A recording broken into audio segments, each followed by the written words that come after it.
C'est quoi ton projet Hugo sur cette chantier?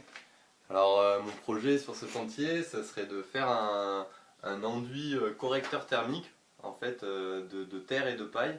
Donc, l'objectif, d'utiliser les propriétés de la terre qui vont gérer l'humidité, qui vont faire un espace tampon entre le mur et l'air, et aussi d'isoler en même temps des pierres. Et notamment à cet endroit-là, là, il y a un gros pont thermique.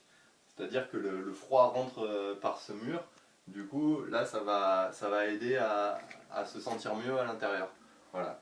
Alors le principe, du coup, là, ce qu'on a fait sur ce chantier, c'est qu'on est allé prendre de la terre vers Sommières, pas très loin, et de la paille et un peu de crottin. Donc là, on peut voir qu'on a de la paille mélangée en fait avec du crottin. Il y avait aussi un peu de paille pourrie. Et on l'a mis en fait à tremper sous l'eau. Donc voilà, là, on voit qu'on a un liquide très noir. Ça en fait, ça permet à la paille de devenir plus souple et de commencer à fermenter en fait. Et en fermentant, elle va libérer des grosses molécules qui vont aider à coller le mélange.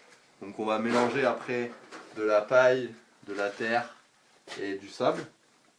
Et pour arriver à un enduit, on va commencer par d'abord mettre juste un enduit très fin, un peu comme ça, mais un peu plus épais, pour coller entre la pierre et le corps d'enduit. Après, il y aura le corps d'enduit avec la paille. Et on va laisser sécher pendant au moins 3 semaines, un mois. Et après, on mettra un enduit de finition. Et donc là, les enduits de finition, j'ai fait des tests.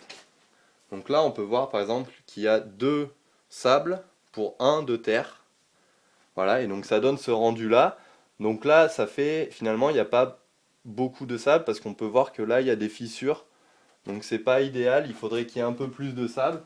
Par exemple, là, il y a 2,5 de sable pour un de terre. Et là, c'est bien. C'est, et 3 après, c'est bien, c'est toujours bien.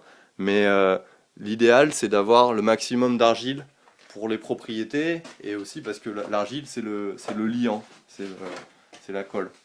Voilà.